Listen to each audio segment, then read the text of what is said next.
Welcome to the Consumer Finance Monitor podcast, where we explore important new developments in the world of consumer financial services and what they mean for your business, your customers, and the industry. This is a weekly show brought to you by the Consumer Financial Services Group at the Ballard Spahr Law Firm. I'm your host, John Socknat, the co-chair of Ballard's Consumer Financial Services Group and the moderator for today's webinar. For those of you who want more information, don't forget about our blog, consumerfinancemonitor.com. We've hosted the blog since 2011, so there's a lot of relevant industry content there.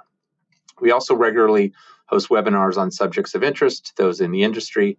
So to subscribe to our blog or to get on the list for our webinars, please visit us at ballardspahr.com.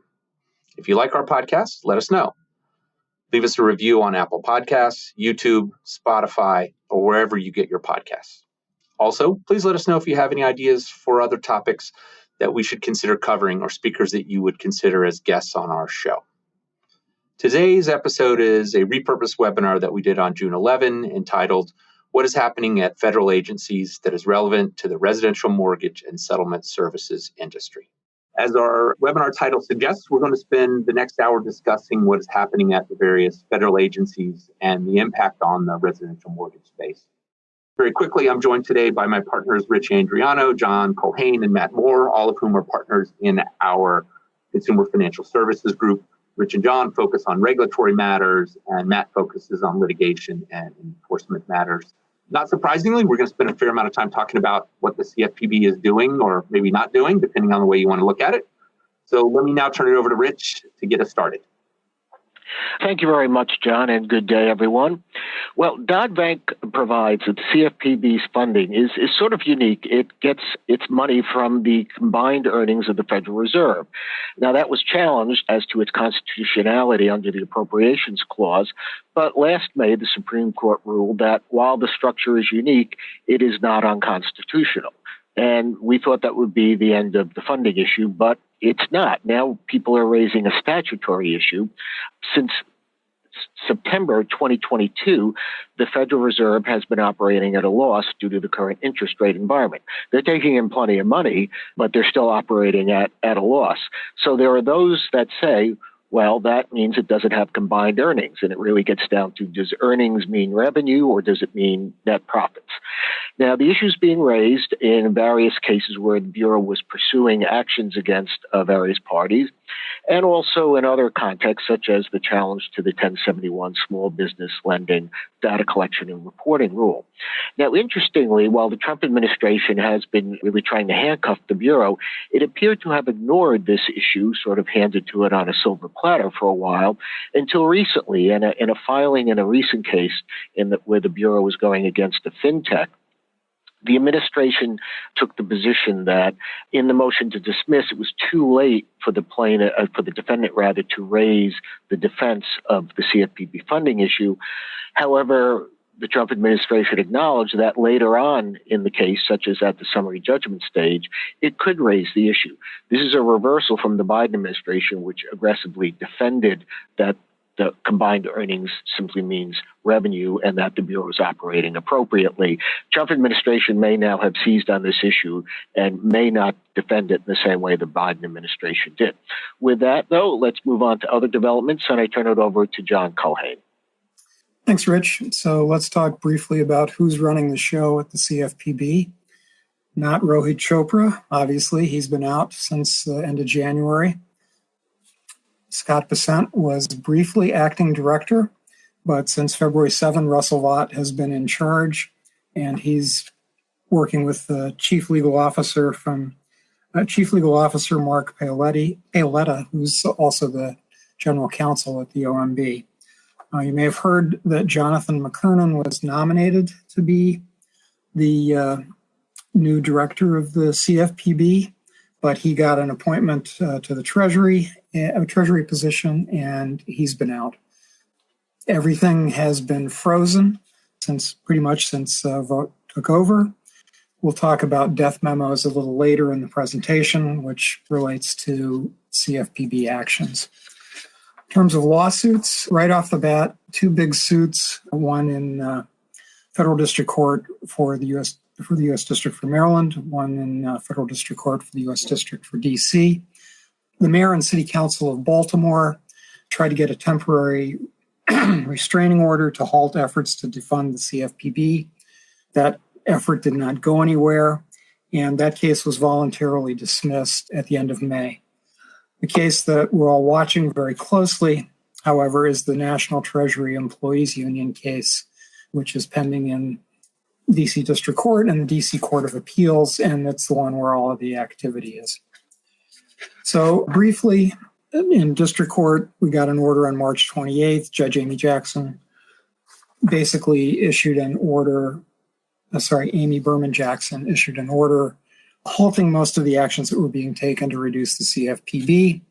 Immediately went up on appeals. The DC Circuit initially stayed a number of the provisions of the order and lifted the stay for the prohibition on terminating employees, agreeing to authorize reductions in force as long as the CFPB performed a, quote, particularized assessment, determining that employees that were going to be RIF'd weren't needed for the performance of the CFPB statutory duties. Shortly thereafter, a memo, an internal memo from the CFPB was leaked and presented to the DC District Court, noting that, and the Court of Appeals, noting that the CFPB intended to move ahead and fire more than 1,400 employees. So what happened in the Circuit Court was basically having lifted the stay, allowing the terminations to proceed. They then lifted their order lifting the stay, and the prohibitions on firing employees are back in place. Oral argument occurred on May 16 before a panel of the DC Circuit. And we've got an interesting constitutional issue, separation of powers issue presented that the court is going to have to decide. The administration is arguing that the president has the discretion to determine what actions are going to be taken by the CFPB. The union is arguing that the president has an obligation under Article 2, Section 3 of the Constitution to make sure that the laws are faithfully executed and that the DC Circuit can review the extent to which there's faithful execution of the laws going on. Meanwhile, back in Congress, Rich? What happened is the House Financial Service Committee Republicans decided to send a letter to the CFPB acting director indicating various actions that they wished that they were disfavored with and hoped the Bureau would take a look at. And what we'll see, you can see the items there. And there have been developments regarding a number of these items that we will get to shortly. But clearly, these rules made it to the hit list, so they were key to the Republicans in the House. Now, while we'll visit the fate of these shortly, first I'm going to hand it off to John Culhane to address some additional matters. Thanks, Rich. So obviously the Trump administration is not just focused on unwinding things at the CFPB, but more broadly restraining executive agency action. And the administration did what all administrations do when there's a change in parties. They immediately issued an order, in this case a presidential memorandum, directing agencies to suspend the enforcement of final rules that were issued or published but not yet effective, although it's a little more complicated than that, and to also basically put the brakes on any proposed rules as well. Now, Congress did have the option, because of the change in administrations, or did have a little more flexibility under the Congressional Review Act because of the change in administrations that allowed the Republican Congress to review CFPB rules and guidance that would be deemed to be rules promulgated after August 16th, or on or after August 16th. And in fact, there were two rules that were struck down, the overdraft rule and the larger participant rule for a market for general use digital consumer payment applications. That window for striking down rules under the Congressional Review Act has closed. And so we're now looking at just sort of regular rulemaking and maybe statutory developments through Congress. So obviously, Congress can enact a law repealing or modifying statutory provisions giving rise to the rule, which is what the Republicans are trying to do with the small business loan data collection and reporting rule issued under Section 1071 of Dodd-Frank. The most recent effort on that is an effort through the Senate Banking Committee Republicans, where as part of the budget reconciliation process, they're trying to postpone the effective date of that rule for 10 years. In terms of other rulemaking, the CFPB can reopen rulemaking proceedings, but it has to be very careful in view of the Administrative Procedure Act. It has to articulate a reasonable justification for change in policy if it wants to revisit a final rule that hasn't become effective. It's got a little more flexibility with proposed rules. With final rules, it could sort of choose not to enforce or administer a given rule, and the CFPB has indicated in a number of cases that that's what they're going to do, particularly most notably with the rule that requires non-banks to register when they're subject to administrative or court consumer protection orders. But otherwise, it's a little more gets a little more complicated with those rules, and we'll just have to see what happens. For proposed rules, they've got a lot more flexibility. If there's no statutory requirement for the rule, they can basically just cancel things and not move forward. If there's a rule that's required by statute, like some of the rules that the CFPB has that are out there, they could repropose a rule. With guidance documents, guidance issues, they've got a lot of flexibility to withdraw or modify the guidance. And at the beginning of May, the new administration withdrew 67 guidance documents, including advisory opinions, circulars, interpretive rules, etc., and said they would reconsider and review those rules. They might decide to bring some of them back, but they basically put the brakes on all of them. Noticeably absent from those guidance documents. And Rich, do you want to comment on this with a RESPA advisory opinion regarding digital mortgage comparison shopping platforms? Yes, this was one, in fact, that the Mortgage Bankers Association had called out in the white paper it had issued last year looking at RESPA reform.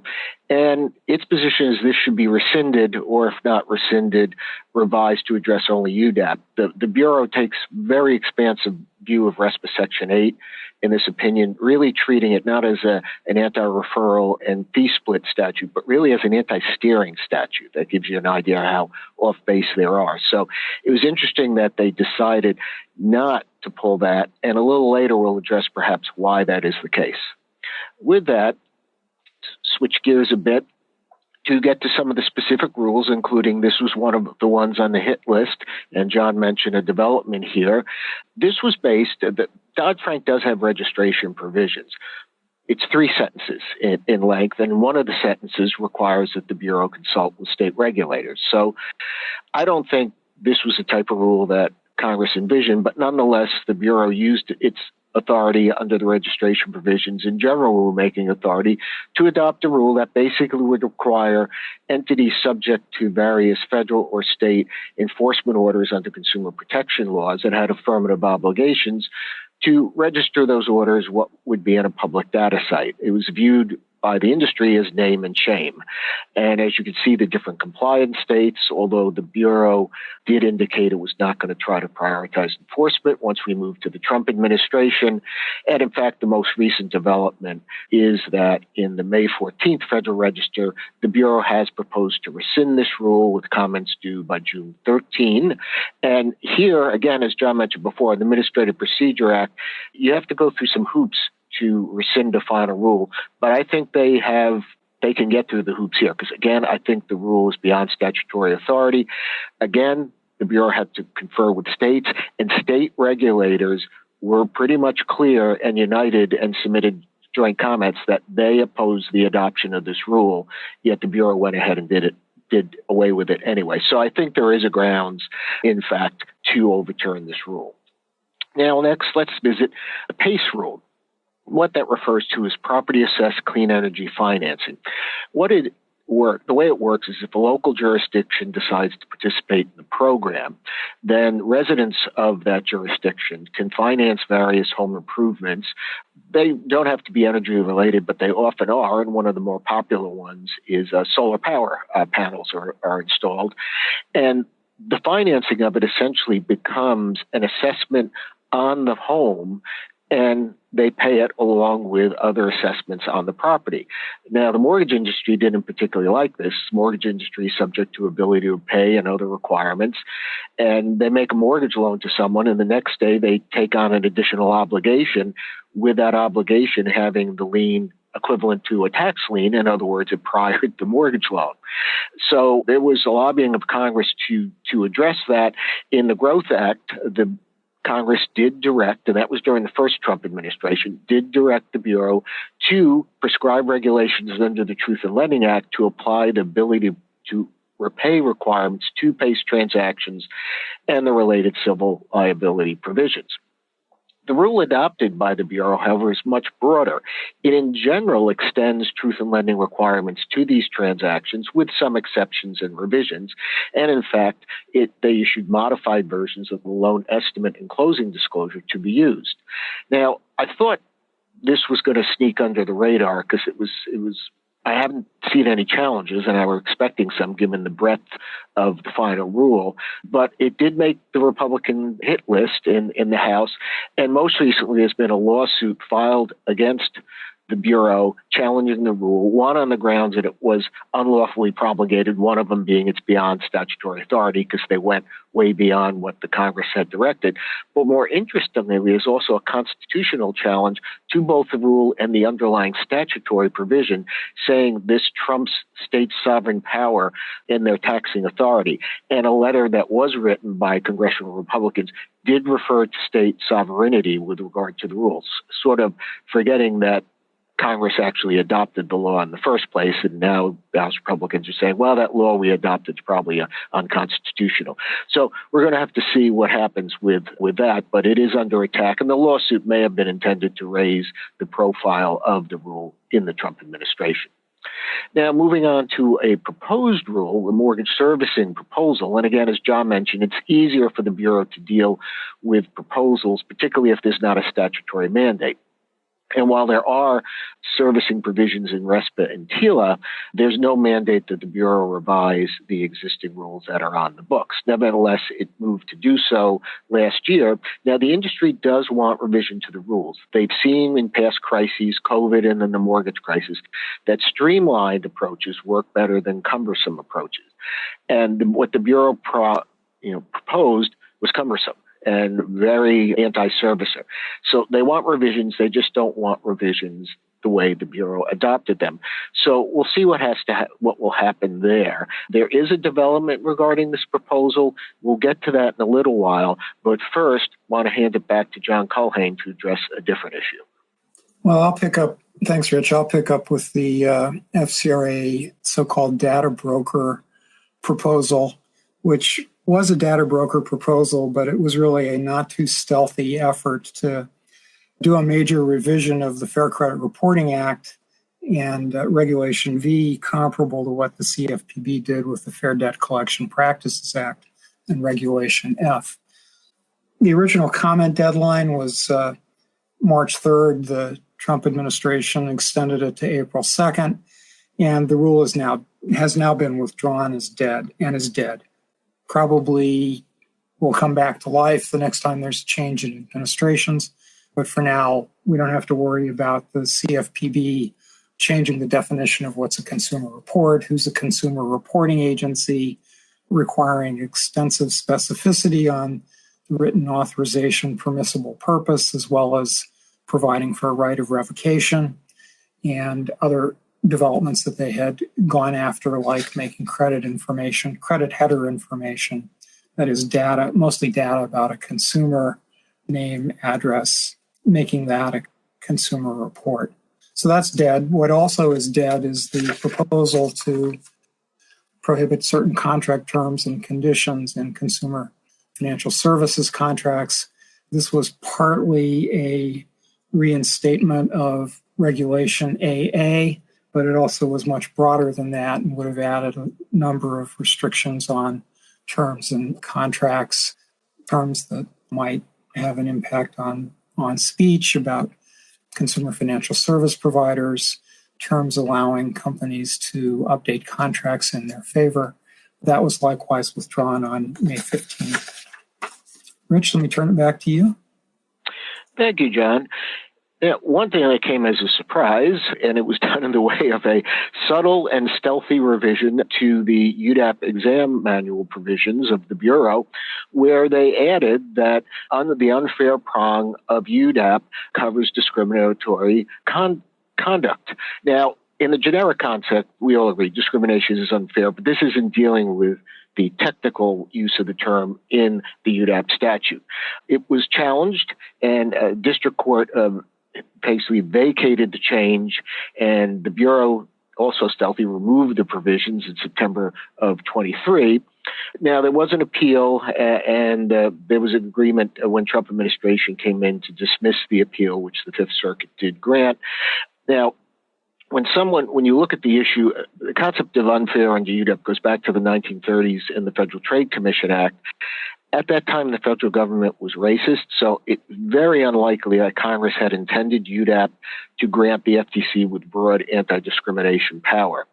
Now, while the case, the exam manual has been amended and the case has been dismissed, the industry actually wants the Bureau to adopt a more formal statement indicating that UDAP does not include discrimination, to make it harder for a future administration simply to basically revisit the issue and try to implement similar changes.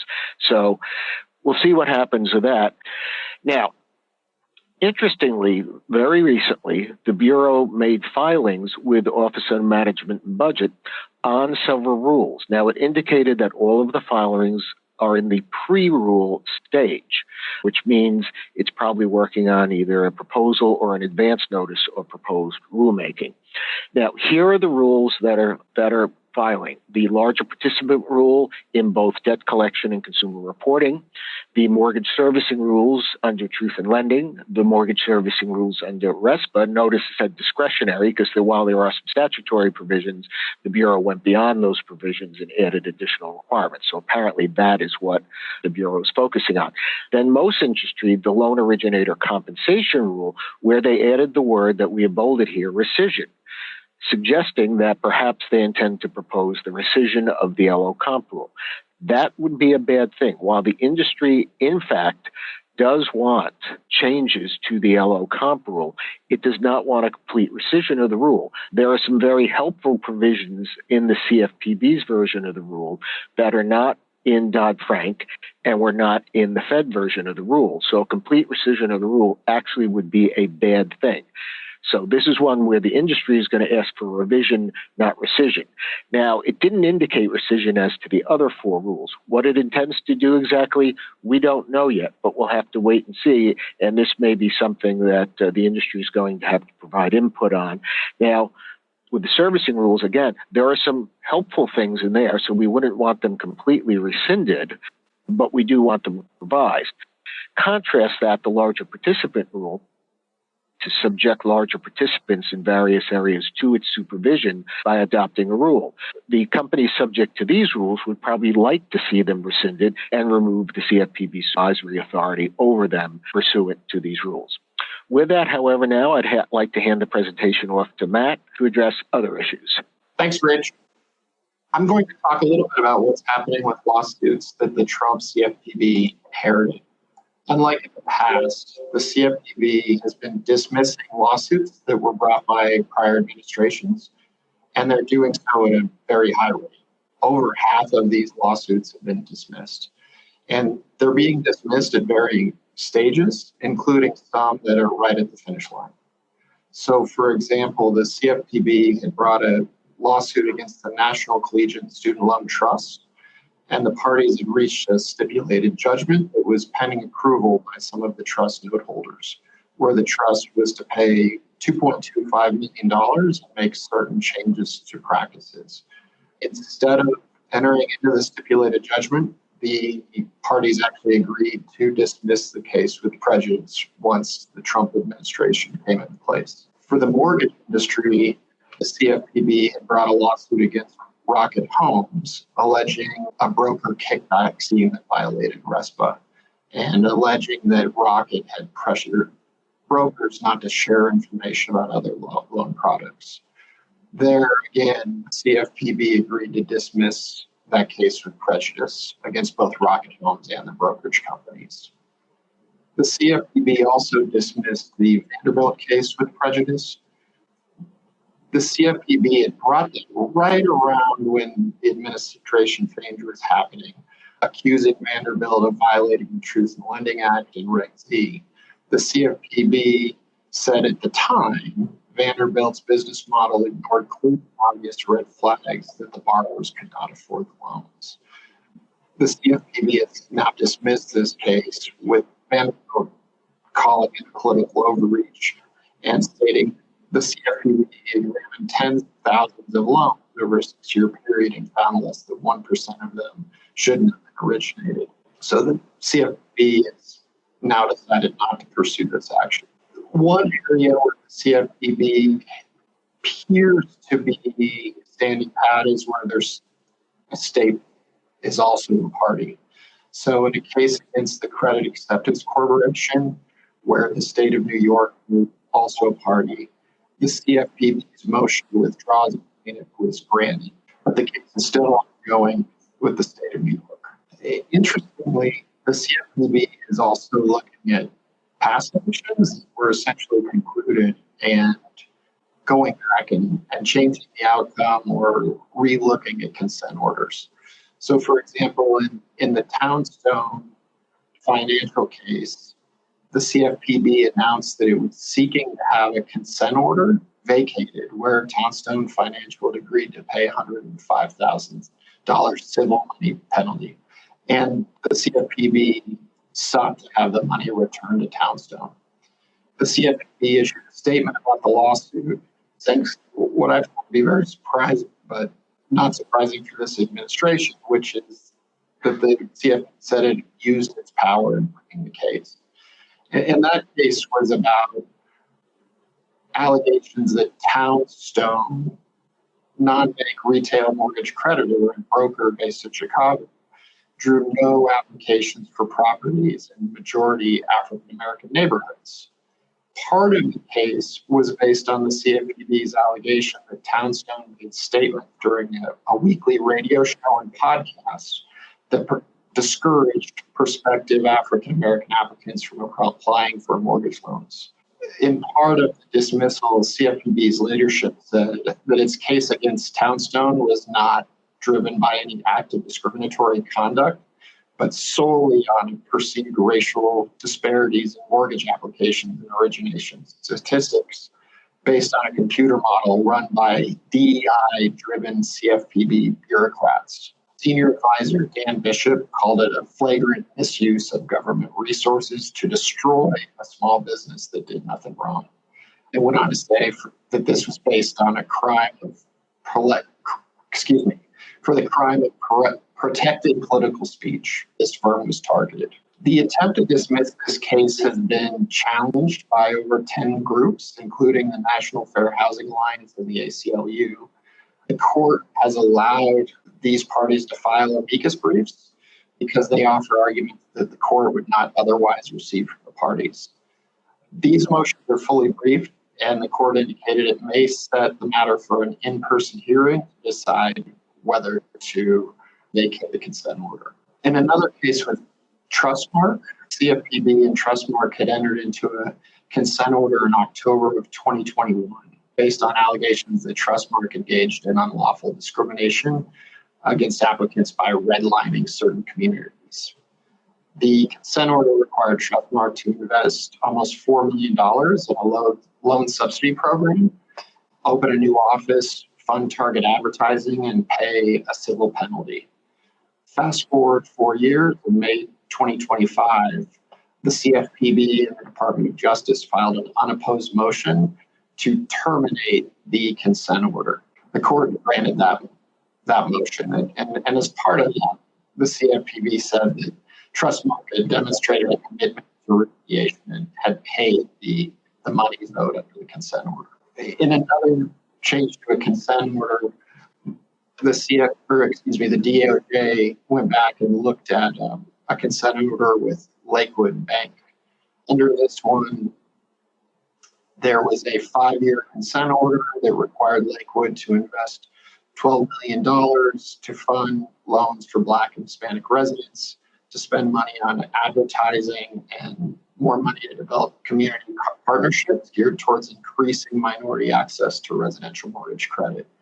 In May 2025, the DOJ filed a motion to end the consent order 2 years early. And as part of that, again, they said that Lakewood Bank had demonstrated a commitment to the remediation and had reached substantial compliance. Similarly, in the Wise case, the CFPB had issued an order against Wise, an international remittance company, to resolve administrative action based on alleged marketing disclosure violations related to ATM fees. Here, even though in January 2025 they agreed on a $2 million civil money penalty, in May they agreed to reduce that down to only $45,000. I'm going to turn it over now to Rich to talk more about what's ahead of the CFPB. Again, we thought we were going to have a Director McKernan, and now we'll had some other director. We don't know who, as McKernan is now an Undersecretary of Domestic Affairs at the Treasury Department. Now, can the acting director stay there forever? No. Under the Federal Vacancies Act, there is, in fact, a limitation of 210 days from the time of withdrawal, and we assume probably when he was nominated for the Treasury role, that would be assumed to be the presumptive withdrawal of the nomination for the directorship at the Bureau. And so it's 210 days. You go from there, that puts us somewhere around the beginning of December. Now, if there is another nominee and they do, that's either withdrawn or not confirmed, then they get a second bite at the apple where the acting director could sit for another 210 days. But we assume sometime, between now and December. Now, one, that sounds like a long time, but remember, we're talking about the Senate, and so they're not in session every day. We're coming up to various recesses, 4th of July, summer recesses. They're trying to get the budget bill through now. So there isn't really necessarily as much time as you would think to get someone nominated, have them vetted by the appropriate committees, and then send that to the full Senate. So it may be some time before we see an actual full-time director, but they have until right now, December. So we'll see what happens there. Now, let's look. We're not going to read this line by line. This is three slides to give the full version of internal memo, which was an internal memo to staff at the Bureau outlining the priorities of the Bureau for supervision and enforcement during the Trump administration. We'll point out two things, though. They do address examinations and then refer to a reduction in events. They use that term. We read events to mean exams, which they intend to reduce the volume by 50% and also shift the focus from non-banks back to banks. We are, in fact, hearing various industry members have indicated that they've now been contacted by the Bureau about exams that have been scheduled, and those exams are either being canceled or they're going to occur, but they'll be much more like exam light. So that appears to, in fact, be happening now. Now, one thing that is bad for the mortgage industry is the Bureau lists various priorities, particularly in focusing on consumer fraud. And the top priority is mortgages. Now, remember before I mentioned that the Bureau did not withdraw that digital platform memo addressing digital mortgage shopping platforms, where it had a very expansive view of RESPA. However, a year after it had issued that, it issued very similar guidance with non-mortgage product, and that obviously only addressed UDAP because RESPA doesn't apply. That guidance was withdrawn, casting further question as to why the Bureau didn't withdraw the mortgage guidance, and this may be why. Perhaps they're, revisiting or reconsidering what they want to do with that opinion, given that the focus is, in fact, on mortgages. So as I noted, it's 3 pages. We won't go through all of them, but this will be in the slide deck that you'll receive probably tomorrow. So you'll be able to read exactly what the Bureau is focusing on. And then lastly, what the Bureau is going to de-emphasize is indicated here. But as you recall, John Culhane made a reference to death memos. That's not our term. That's an internal Bureau staff term. And so, John, now, do you want to address those? Yeah, let me say a few words about CFPB death memos. So Bloomberg reported last week that CFPB supervisory and enforcement staff have been asked to write memos summarizing pending supervisory and enforcement matters. It's apparently the case that those memos are going to be used to target matters to be closed. So they're death memos in the sense that they're going to bring supervisory and enforcement matters to an end. But the staff is also concerned, and I think this is reasonable under the circumstances, that they're also death memos in the sense that those things are going to be used to justify staffing cuts. We don't know exactly the status of those memos. We don't know the extent to which mortgage-related matters are being covered, but this is supposed to be very comprehensive and pick up all open exams and all open enforcement matters. Let's start transitioning to activities at other agencies. CRA rule amendments. It seems like we've been talking about amendments to the CRA for almost forever. This rulemaking proceeding went all the way back to 2018. The OCC, FDIC, and Federal Reserve no sooner got a final rule out than trade groups filed a lawsuit in Texas challenging the amendments to the rule, and really some dramatic changes and revisions to the Community Reinvestment Act. That lawsuit resulted in an injunction at the district court level. The agencies then extended the effective date to January 1 of 2026. And the case is on appeal. The injunction is still in effect. We'll have to see what happens. 2 points to note here. One is that although this was not part of the CFPB state playback or a state playbook report, which we're going to talk about if we have time, in November of 2023, the CFPB issued a report on state community reinvestment laws, and you can read that report as encouraging states to take a more active role in promoting reinvestment and in particular, extending their laws to cover a wide range of institutions, including mortgage companies. They have not, former CFPB staff haven't really been publicizing that, but we may see that in the near future. The other noteworthy development is that the OCC put out a Paperwork Reduction Act notice indicating its intent to continue a collection of information that it has had for some time, where it has a form that it invites industry members to use to ask if certain activities will qualify for CRA credit. And that's under the old rule. They published in the April 15 Federal Register a notice about continuing that collection. Let's now move to an executive order that has a pretty wide impact on a number of agencies, and that's the Executive Order 14281 titled Restoring Equality of Opportunity and Meritocracy, which really is intended to eliminate the use of disparate impact liability wherever possible.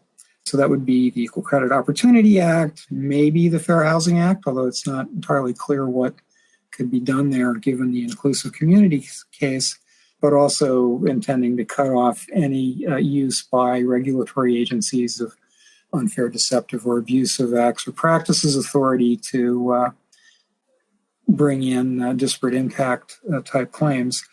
And there were two directives here. One was to put a halt to all pending proceedings that relied on disparate impact liability theories, and the other was to direct agencies to evaluate existing consent judgments and injunctions that relied on theories of disparate impact liability and take appropriate action to unwind those judgments and injunctions, something that Matt talked about. Rich, what's going on now at FHA? Yes, thank you, John. And when that executive order came out, immediately I thought of what about the tortured HUD disparate impact rule? And you will see why I use the word tortured. This goes back to 2013, not 2023, 2013. It became clear around this time the Supreme Court was finally going to address the issue of can you bring a disparate impact claim under the Fair Housing Act? HUD thought it would be a good idea to adopt a rule confirming that you can, and also setting forth the pleading standards for what the plaintiff must do to initially state a claim, how the defendant can challenge that claim, and then how the plaintiff can respond to that challenge. Immediately, two insurance trade associations filed suit in D.C. District Court challenging the rule. The main claim was that you cannot bring a disparate impact claim under the Fair Housing Act. Well, two cases that addressed the issue got to the Supreme Court, but they were settled before oral arguments. The third time, however, was the charm, the Inclusive Communities case that John just referred to. And in fact, the Supreme Court ruled in a 5-4 decision that, yes, disparate impact claims can be brought under the Fair Housing Act. However, Justice Kennedy, writing the majority opinion, did not like the way claims have been brought and handled in the past, where the plaintiff pointed to discriminatory conduct and pointed to a practice that was challenged, but didn't tie the discriminatory results to the conduct it was challenging. And Justice Kennedy believed there needed to be, in his words, a robust causality between the challenge conduct and the discriminatory result. Otherwise, defendants could be held responsible for discrimination they did not cause. So after that ruling came down, the complaint was amended to say, okay, you can bring disparate impact claims under the Fair Housing Act, but the HUD rule is inconsistent with the Inclusive Communities case, particularly the pleading standards as set forth by Justice Kennedy. Well, then we moved to the Trump 1.0 administration, and they advised the court there's a new administration, new leaders have to be appointed, confirmed by the Senate, then come up to speed on this, so give us a chance, court, to decide what we're going to do. And finally, they came back and said, well, we're going to revisit this rule. And in fact, they did propose a revised rule, which was then adopted in September 2020, and immediately lawsuits were filed against it. And on the Sunday before the rule was to become effective, District Court enjoined the rule from, in fact, becoming effective. Now, let's move to the Biden administration, which advises the court that, well, court, now we have a new administration, and we're going to probably reintroduce and repropose the original rule, which in fact they did. In June 2021, they proposed reinstating the original rule. For some reason, it took them almost 2 years to adopt that. HUD moves not swiftly. And this was tactical error. I thought what HUD should have done was made some revisions to the rule to better reflect inclusive communities, with the goal of HUD under the Biden administration that this issue never get back to the Supreme Court. Because if it got to the Supreme Court, originally I thought they wouldn't overturn inclusive communities, but I'm not so sure about that now. It was only a 5-4 decision, but they wouldn't really have to overturn it. They could just revisit the pleading standard and make the standard so high that it would be very difficult for a plaintiff to make a claim. So I think HUD made an error in not trying to amend the rule to better reflect inclusive communities. But when they did this, the court case moved forward, and the district court saw there were differences between the inclusive communities case and the HUD rule, but it didn't think them significant enough to strike the rule down. So it granted HUD's motion for summary judgment. Trade Association appealed to the D.C. Court of Appeals. Will this ever end? A status report filed with the court in April indicated, well, court, there's a new administration. The broken record keeps going, and we're considering revisiting this rule. And then they filed a new status report just recently, said the same thing pretty much. I think it's likely what the Trump administration will do was issue another proposal to revise the original rule, which was reimposed by the Biden administration. They will adopt a revised rule. That adopted revised rule will be immediately challenged in court. And here we go again. I don't think we'll see a resolution of this probably during the Trump administration. I just can't guess which administration will see a resolution of this matter in, because it has been going on obviously for some time. Now, there have been other things happening at HUD and FHA, and basically what the Trump administration is doing is revisiting a lot of actions that HUD took during the Biden administration and reversing or revising those actions. One, changes to the servicing and claims requirements and loss mitigation operations. They were to become effective under the Biden administration change next February. However, Trump came in, made several revisions to them, and made them all effective this October. One of the significant revisions was limiting borrowers' right to permanent loss mitigation options to one every 2 years instead of one every 18 months. Also here, these pre-modification and other options, loss mitigation options, some are on hold and will be allowed to expire in September. Again, the COVID options will expire in September. Significantly, what the Biden administration did was add various language access requirements to the servicing requirements. Those have been all removed. Also, a requirement that a transferee servicer inform the servicer receiving the servicing of each borrower's language preference. That requirement has now been made voluntary. They updated the loss mitigation waterfall to reflect, in fact, the one option every 24 months as opposed to 18 months. The Biden administration had increased a lot of the compensation to borrowers for pre-foreclosure sales, cash for keys, and deed in lieu. Those have all been restored to prior levels. Then in the appraisal bias and reconsideration of value area, Biden administration had put out a lot of guidance in that area. And what happened was the Trump administration basically tore it all down, got rid of it. Now, as to ROV policies, I remind people that the Equal Credit Opportunity Act and Fair Housing Act still exist. And the Equal Credit Opportunity Act has a 5-year statute of limitations. And there are states and other agencies who may still focus on appraisal bias and reconsideration of value policies. So one must consider whether it still makes sense to have reconsideration of value policies similar to those recommended by HUD, but of course being mindful of HUD's requirements when you're dealing with an FHA loan. Now, we'll get back to the appraisal bias area shortly, but first, I want to address some other revisions. This was interesting. The morning, in fact, of the inauguration of President Biden, HUD issued something, and they made it effective the prior day, that finally allowed DACA recipients to be eligible, and other non-resident aliens, rather resident aliens, those not official with official status, to be eligible for FHA financing.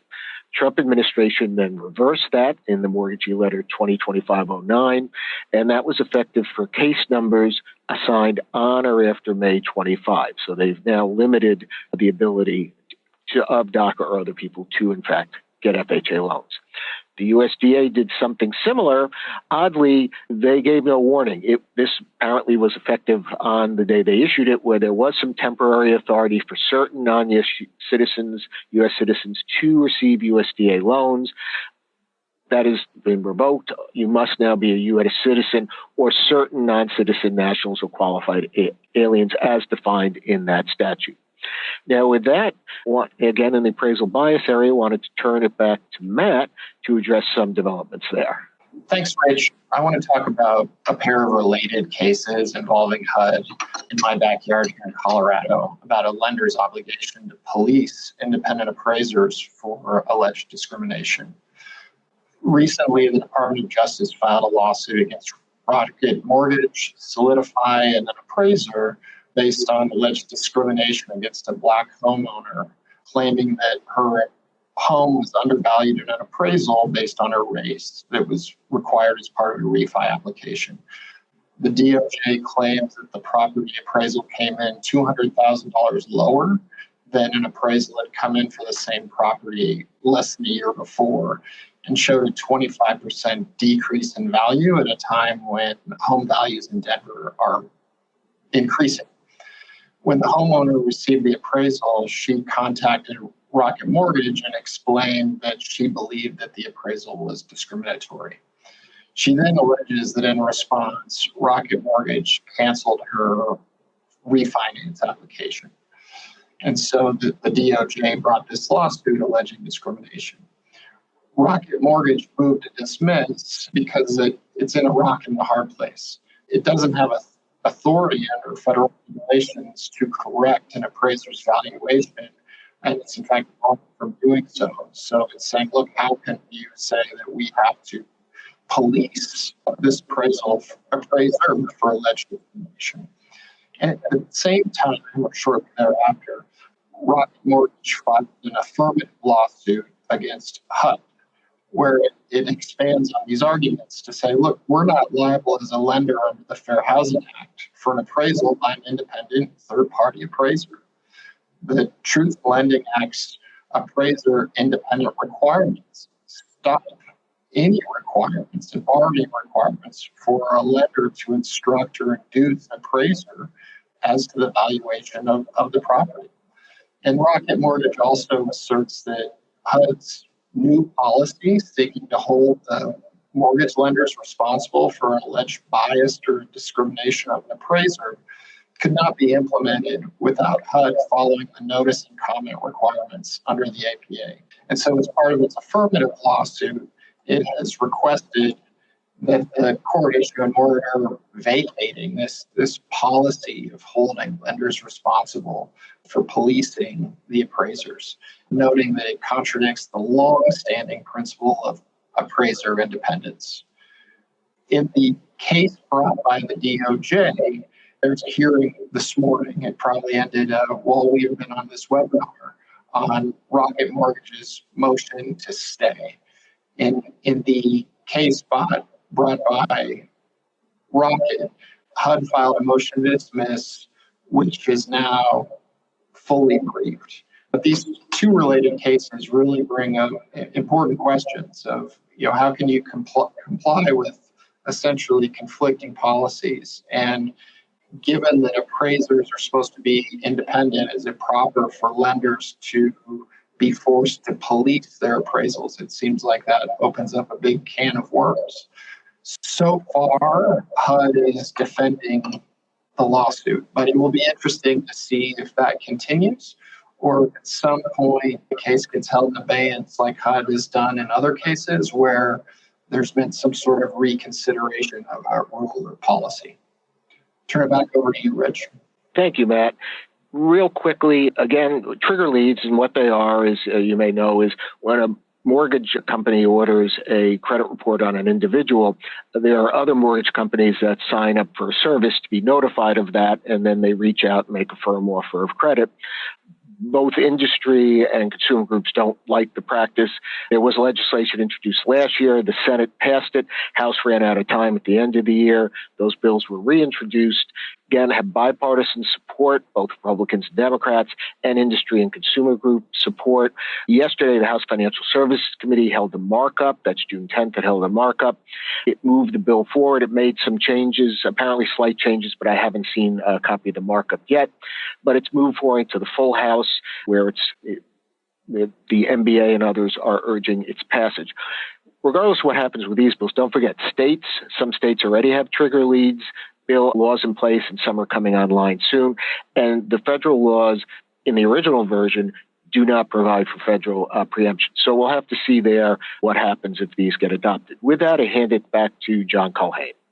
Thanks, Rich. Very quickly, the other way that the Trump administration has sought to control the actions of agencies is by firing Democratic members of the boards that are running independent agencies.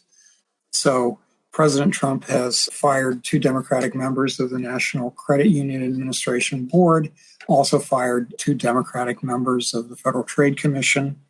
And all of the fired individuals are suing to be reinstated, claiming that their removals violated federal laws limiting removal to for-cause removal, and also violating the U.S. Constitution.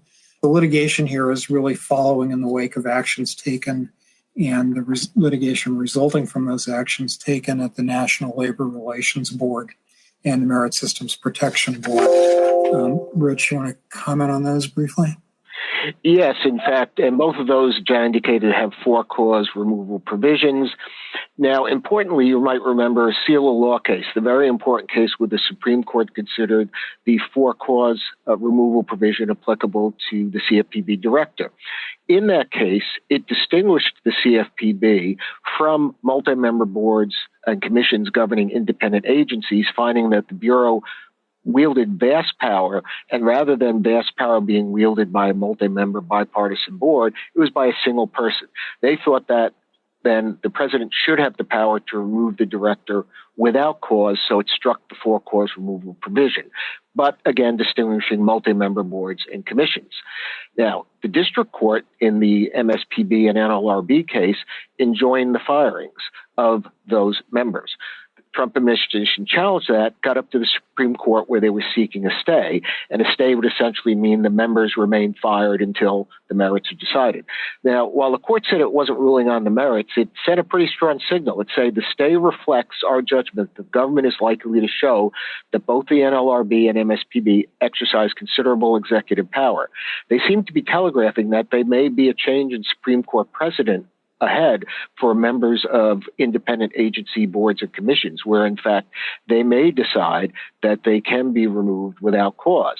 Now, what does that do to an agency like the Fed? Well, the Supreme Court distinguished the Fed. However, there are various sources that criticized the Supreme Court in doing so, saying the Fed's really not that much different than these other boards. So we're going to have to see, but this may telegraph a change in Supreme Court precedent. With that, I turn it back to John for a related development in this area. Yeah, the one other thing that the Trump administration has done is issue an executive order. It's order number 14215. Basically saying that independent agencies are not, in fact, independent. They're under the control of the president. They have to submit all regulations to the White House for review, and they can't interpret their own laws. The president and the attorney general will interpret the laws for them. Let me see if I can turn it over to John Socknat for maybe a minute or two on state law actions. Great. Thank you, John. Thank you. And thanks, everybody. We'll be quick about this. We've obviously heard a lot about the CFPB and what they've been doing to scale back supervision. And you all have no doubt heard about how we expect states to fill the void. As many of you are also no doubt aware, in the waning days of the Biden presidency, the CFPB issued what we call a playbook for how states could step up their consumer protection efforts. A few of the highlights of the playbook: the CFPB recommended that states incorporate abusive practice into state law. They recommended strengthening investigative and enforcement powers, recommended eliminating requirements for consumer harm as a basis for an enforcement action. That's an interesting one. Recommended facilitating private rights of action and also addressing junk fees and enhancing consumer privacy. So who's answered the call here? A couple of the states. And the slides here, we talk about the Indiana AG now has authority for unfair and abusive to enjoin unfair and abusive conduct, adding to its current authority with respect to deceptive conduct. The Pennsylvania governor has established a centralized consumer protection hotline, this so-called no wrong door approach. Doesn't matter what agency is responsible. If you log in your complaint to the hotline, it will get in front of the appropriate agency. We also have New York with their Fair Business Practices Act. Interestingly, New York historically has only historically addressed deceptive acts and practices. This bill would add unfair and deceptive standards. Thanks to our presenters, Rich Andriano, John Culhane, and Matt Moore.